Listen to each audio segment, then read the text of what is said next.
देखिए, इस निकाय चुनाव की राजनीति और रणनीति अब भी बाकी है, क्योंकि डिप्टी मेयर के चुनाव शेष है।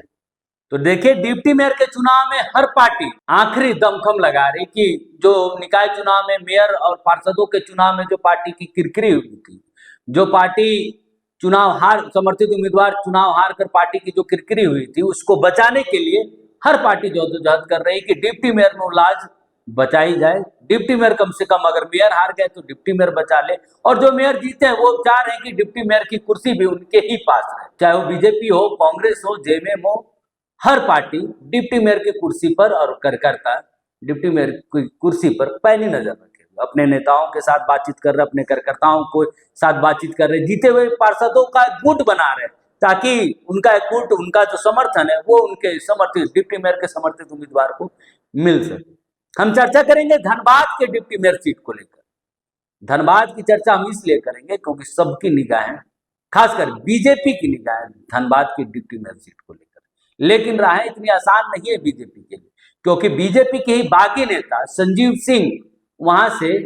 मेयर का पद जीते हुए। ऐसे में अब बीजेपी उसे अपना तो बता रही है, लेकिन पिछले दिनों धनबाद में ही जब पार्षद और जीते हुए कैंडिडेट्स का बीजेपी की तरफ से स्वागत सम्मान समारोह था, उस सम्मान समारोह में बीजेपी के बागी नेता,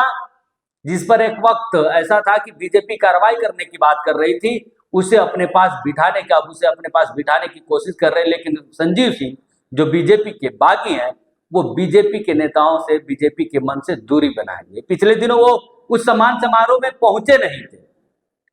उन्होंने साफ संदेश दिया है कि डिप्टी मेयर भी उनके पसंद का होना चाहिए, कि ना ही ढुल्लू महतो का पसंद होना चाहिए, ना ही बीजेपी का, क्योंकि बीजेपी ने उनकी शक्ति, उनकी ताकत देख ली कि धनबाद में, शहरी धनबाद में संजीव सिंह ही पालनहार कह ले, बीजेपी को जिताने वाले, बीजेपी का दमकम दिखाने वाले संजीव सिंह है। कि उन्होंने पूरी अपनी ताकत दिखाई, बीजेपी को भी उनकी हैसियत बताई कि धनबाद के शहरी क्षेत्र में सिंह मेंशन ही है सब कुछ। बीजेपी बाद में, पहले सिंह मेंशन आ गए, क्योंकि तब तो डिप्टी मेयर के जो उम्मीदवार थे बीजेपी से बागी होकर संजीव सिंह चुनाव लड़ते और चुनाव जीत जाते। यही कारण है कि डिप्टी मेयर की कुर्सी में भी संजीव सिंह की निगाहें तेज है, और बीजेपी समर्थित उम्मीदवार समर्थन ना करके वो अपना उम्मीदवार का समर्थन करना चाहते हैं। और बीजेपी में भी ये मांग उन्होंने की है कि बीजेपी उम्मीदवार उतारे तो उससे पहले एक बार संजीव सिंह की राय जरूर ले ले, उनकी इच्छा जान ले कि आखिर वो किस पार्षद को डिप्टी मेयर बनाना चाहते हैं। यही वजह है कि पिछले दिनों बीजेपी के कार्यक्रम में संजीव सिंह नहीं पहुंचे। और जो जानकारी हमारे पास है, उस जानकारी के मुताबिक अगर बात करें तो संजीव सिंह आज रांची पहुंचे हैं, और रांची में बीजेपी के बड़े नेताओं के साथ उनकी मुलाकात है। और मुलाकात डिप्टी मेयर को लेकर ही है कि डिप्टी मेयर, धनबाद का डिप्टी मेयर वही होगा जिसे संजीव सिंह चाहेगा, ना कि ढुल्लू महतो।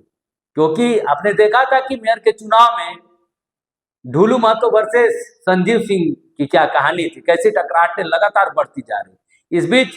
संजीव सिंह को एक नया मौका मिला है फिर से पार्टी के अंदर ढुल्लू महतो की किरकिरी करने का, पार्टी की किरकिरी करने का, कि अगर पार्टी को अपना डिप्टी मेयर जिताना है तो संजीव सिंह के बिना बीजेपी के लिए राहें इतनी आसान नहीं होगी। ऐसे में बीजेपी नेता से मुलाकात करने संजीव सिंह रांची पहुंचे, और उनकी पत्नी रागिनी सिंह भी बीजेपी के एक बड़े कार्यक्रम में, बैठक में वो मौजूद है। तो उस बैठक के बाद, उस कार्यक्रम के बाद संभवतः या कहा जा रहा है कि संजीव सिंह जो है बीजेपी नेताओं के साथ उनकी मुलाकात हो सकती है, और डिप्टी मेयर को लेकर नाम पर मोहर लग सकती है, और संभवतः संजीव सिंह के ही चहेते को डिप्टी मेयर पार्टी उम्मीदवार बनाएगी और उसे जिताया भी जाएगा, क्योंकि जो संख्या बल है वो बीजेपी और संजीव सिंह के पास है। तो ऐसे में अब देखना होगा कि ये मुलाकात में क्या कुछ निकलता है, क्या संजीव सिंह के आगे बीजेपी धनबाद की राजनीति में नतमस्तक हो जाता है, या फिर संजीव सिंह की तरह अलग राजनीति बीजेपी करेगी। लेकिन इतनी आसान राहें नहीं है संजीव सिंह के बिना, सिंह मेंशन के बिना बीजेपी शहरी वोट में अधूरी पड़ जा रही है, क्योंकि वो निकाय चुनाव में वो ताकत दिखा बीजेपी की भी और संजीव सिंह का भी। तो अब देखना होगा कि इस मुलाकात में क्या कुछ परिणाम निकलते हैं इस मुलाकात के, और संजीव सिंह की चलती या फिर पार्टी की, क्योंकि पार्टी एक तरफ कार्रवाई करने की बात कही थी, लेकिन जीतने के बाद उसे ठंडे बस्ते में डाल दिया गया, क्योंकि संजीव सिंह चुनाव जीत गए। तो जीते पर जो ताकतवर होता है उसके आगे हर कोई नतमस्तक होता है, वो कोई भी हो, चाहे वो राजनीति हो या कोई और मैदान। बहरहाल अब देखना होगा कि डिप्टी मेयर जो 18 तारीख को जो डिप्टी मेयर का चुनाव होना है, उस चुनाव में संजीव सिंह की चलती या फिर भारतीय जनता पार्टी या फिर ढुलू मत या कोई बीच का रास्ता भारतीय जनता पार्टी निकालती है। नमस्कार, जोहार।